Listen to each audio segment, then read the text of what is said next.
ये कैसी आवाज है? लगता है कोई कुत्ते का बच्चा है जो मुसीबत में है। मुझे इसे बचाना होगा, नहीं तो ये मर जाएगा। फिर वह गड्ढे में झांक कर देखता है तो उसे वहाँ एक छोटा सा कुत्ते का बच्चा दिखाई देता है। वह उसे देखकर दंग रह जाता है।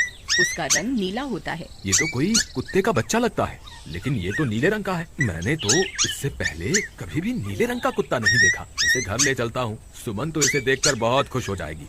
फिर वह किसान उस बच्चे को निकालता है और अपने साथ लेकर घर की ओर चल देता है। अरे सुमन, जल्दी बाहर आओ, देखो मैं तुम्हारे लिए क्या लाया हूँ।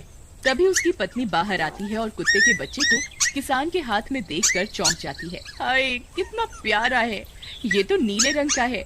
अजी, आपको कहाँ से मिला? क्या मैं इसे अपने साथ रख सकती हूँ? मुझे बचपन से एक कुत्ते के बच्चे को पालने का बहुत शौक था। हाँ हाँ, क्यों नहीं, मैं इसे तुम्हारे लिए ही तो लाया हूँ। लेकिन ये आपको मिला कहाँ से?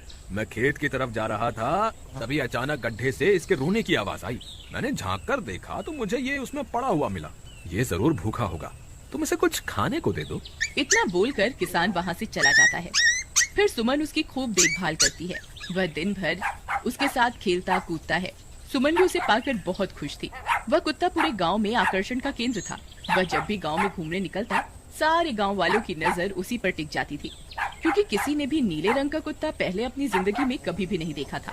अरे हरिया, देख तो, ये उसी किसान का पिल्ला है। तूने कभी नीले रंग का कुत्ता देखा है क्या? नहीं भाई, मैंने तो पहली बार ऐसा कुत्ता देखा है। लेकिन ये इस किसान को मिला कहाँ से? इतना अनोखा कुत्ता खरीदने की हैसियत तो इस किसान की है नहीं। अरे भाई, इसे तो ये किसी गड्ढे में पड़ा हुआ मिला था। मुझे तो लगता है जरूर ही ये कोई जादुई कुत्ता है। तुम्हें क्या लगता है बाजार में इसकी क्या कीमत होगी? भाई, ये तो नायाब चीज है, ये तो अनमोल होगा। इसके हमें मुंह मांगे पैसे मिलेंगे।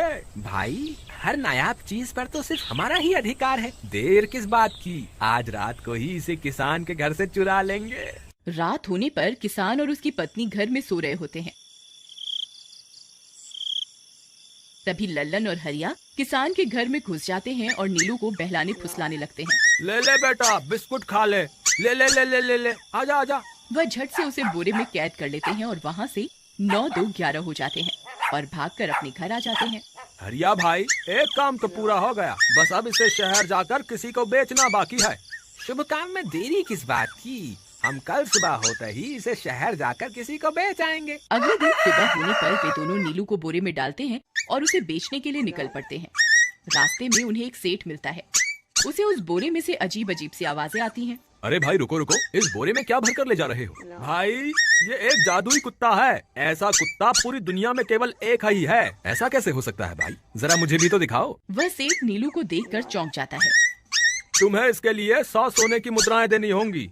ठीक है, मुझे मंजूर है। लो, ये लो तुम्हारी 100 मुद्राएं। आज से ये कुत्ता मेरा हुआ। वहीं दूसरी तरफ नीलू को घर में न पाकर सुमन और किसान परेशान हो जाते हैं। सुमन का रो रो कर बुरा हाल हो जाता है। नीलू, तुम कहाँ चले गए? तुम्हारे बिना मैं कैसे जीऊंगी? वापस आ जाओ ना नीलू। अजी, मेरे नीलू को कहीं से भी ढूंढ कर लाइए। जब तक वो वापस नहीं आएगा मैं खाना नहीं खाऊंगी। ठीक है, तुम रोना बंद करो, मैं उसे ढूंढ कर लाता हूँ। फिर किसान गांव में लोगों से नीलू के बारे में पूछता है। अरे भाई, मैंने तुम्हारे कुत्ते को देखा था। वो लल्लन और हरिया तुम्हारे घर से बोरे में किसी को भरकर ले जा रहे थे। वो अवश्य ही तुम्हारा कुत्ता होगा। फिर किसान भागता हुआ लल्लन के घर जाता है। लल्लन, मुझे पता चल गया है, तुम्ही ने मेरे नीलू को चुराया है। उसे अभी के अभी वापस लौटा दो, नहीं तो मुखिया से कहकर तुम्हें कड़ी से कड़ी सजा दिलवाऊंगा। अरे हरिया भाई, इसे कैसे पता चल गया? मुझे लगता है किसी ने हमें उसे चुराते हुए देख लिया होगा। मुझे अभी के अभी मेरा कुत्ता वापस करो, नहीं तो अच्छा नहीं होगा। भाई, तुम्हारे कुत्ते को तो हमने 100 मुद्राओं में बेच दिया। अब तुम चाहो तो सारी मुद्राएं रख लो और हमें छोड़ दो। नहीं, मुझे मेरा कुत्ता ही चाहिए। तुम्हारे पास कल सुबह तक का वक्त है। कैसे भी करके उस व्यापारी को ढूंढो और मुझे मेरा कुत्ता वापस ला कर दो, नहीं तो जेल जाने के लिए तैयार हो।